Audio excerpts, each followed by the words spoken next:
just respect his decision, and I respect his opinion. And rewind lang ng konti sa termino naman ng tatay niya kung sino unang chief PNP. Okay. PNP Chief Nicolas Torre sumadsad sa kahihiyan matapos ikumpara ang kanyang galing kuno kay dating Pangulong Rodrigo Duterte.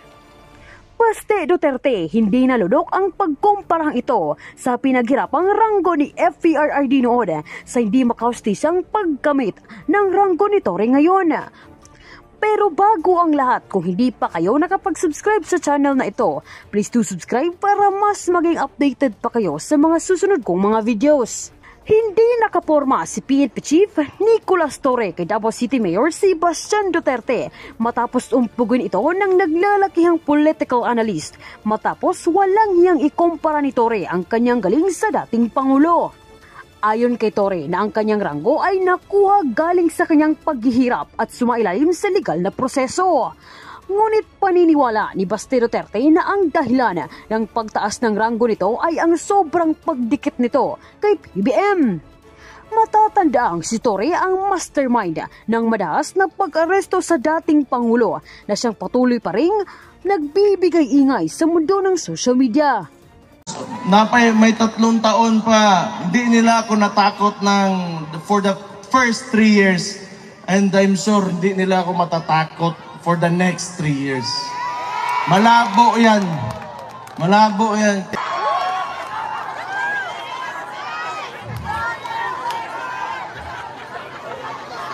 As long as we remain to be peaceful and God-fearing Filipino citizens, believe in the have aspirations for our country. Andun naman kami lahat, yung mga kababayan nyo, nandun, lumalaban talaga kami. Lahat naman tayo, ang problema lang talaga sa Pilipinas, because of very centralized government, yung mga nasa taas, may mga posisyon, yung mga matagal na political dynasties, gusto ng ganun because they can maintain their power. Because it's a conservative form of government. Kasi pag naging progresibo tayo, threatened yung mga positions nila. Gusto kasi nila ituturo lang sa presidente sino malalagay, ganon. Government ngayon is not based on merit, but tingnan nyo. Ano nangyari? You have a chief PNP na 3 ranggo ang tinalunan para maging chief PNP. It's because this is not merit-based promotion. Pabor-pabor based promotion diba? So, ibalik na ako dito. I have to face that. Basig unsa na po, buhato na ng diwata. 5 ka, nagbenta lang ng Paris Overload, sumali ng party list, naging kidnapper, naging chief PNP si Diwata. Pero alam nyo, tingin ko, pag magkuha yan ng neuro exam, di yan makapasar. No, nobody in their right mind would do what he did. Yung sinakay niya si PRD sa aeroplano because he is a police officer. He knows the due process. Kung nag-iisip talaga yon, kung sakto yung utak niya, hindi bagsak sa neuro yan. Sigurado ako. Along the way, may bakukang na misod sa utok, ana ba? Nakakaon siguro panos nga, pansit. Pero nobody in the right mind would do that. That's totally illegal, and you know, the consequences of his actions are heavy, sa totoo lang. But we have a government who doesn't seem to know what the Constitution is. So, anyway, humana naman taong storya. Gusto ko kuhan. Ipaniod ko na karon. Sa inyong tanan, mga gwapa o gwapo diha. Wala lang talaga kaming magawa sa sitwasyon ngayon. Kasi, kung makita nyo, yung illegal arrest ni PRRD, wala hindi natin gawa talaga ng sindikato. So hindi namin nakita because siguro si PRRD lang kung tatanungin, maybe he trusted the judiciary doon sa Pilipinas. Kung talagang sinunod lang yung saktong proseso, handa naman talaga siyang humarap before the courts, before the Philippine courts. But yung ginawa nila, well, nakita naman nating lahat na wala talagang due process. So pagdating niya ng Manila galing Hong Kong, may eroplano na dyan. Well, technically, sa nangyari, tawag kidnapping talaga. Wala tayong... Pero, siguro okay na lang kasi nandito naman kayo.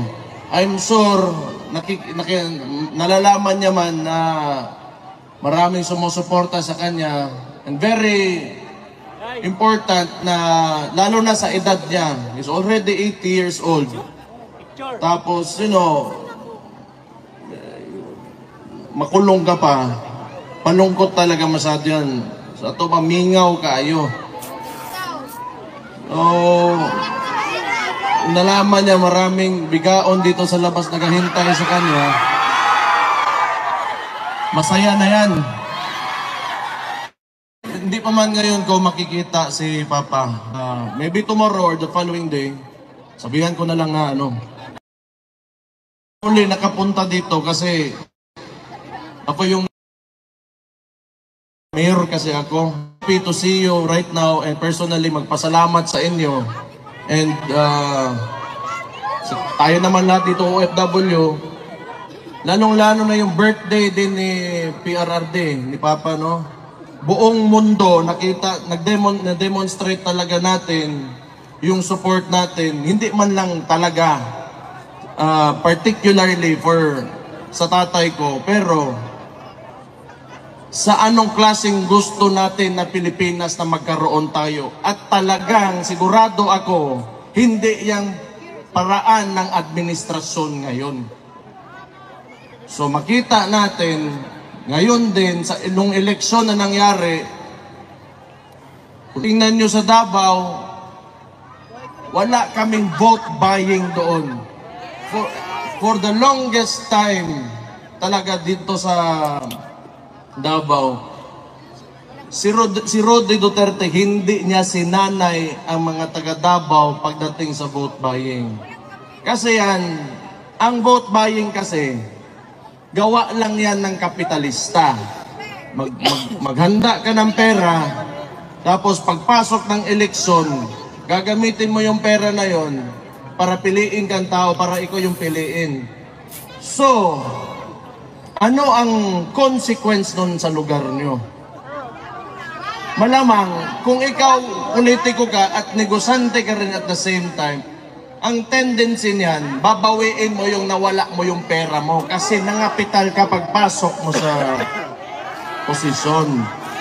So mahalaga, yun na nga, ever since, ang ginagawa namin sa Davao, kinukuha namin yung mga nagbibigay na, those who engage in vote buying, but still, we vote for those who we truly believe should run government. So hindi na natin maiwasan na may mga politiko talaga gumagamit ng pera to convince para mabigay sa kanila yung boto. Pero isipin nyo, pag naglabas ng pera yan, that is what capitalists do. Hindi pwede yan na maglabas ng pera tapos bawiin, hindi nila bawiin. Malabo yan. Pero pwede naman talaga na kung pumasok sila dyan, o di parusahan nyo, you take their money, then you vote for those who sino talaga yung karapat-dapat na mamuno dyan sa lugar. So, nakita natin, tingin ko nga, ang pakiramdam ko sa Pilipinas, slowly, it is going through a transformation. Kasi itong election na yun, na ito, marami ang mga nanalong kasama natin. Kahit papano sa PDP laban, yung results na even without the resources that the opponents had, okay yung resulta natin kahit di man pumasok. Pero sige lang, simula pa lang to. At tandaan nyo, si Marcos, 3 taon na lang yung gago na yan.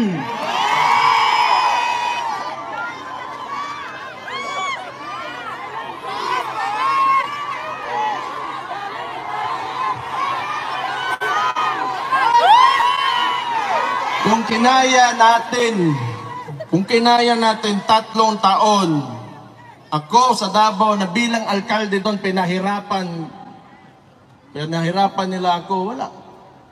Bakit ako malakas? Bakit ang Davao City andyan pa rin ngayon? Bakit si VP, yung kapatid ko, hindi tumitigil? Kasi alam namin na kayo mga Pilipino, kayo mga OFW dito, nasa likod namin lagi.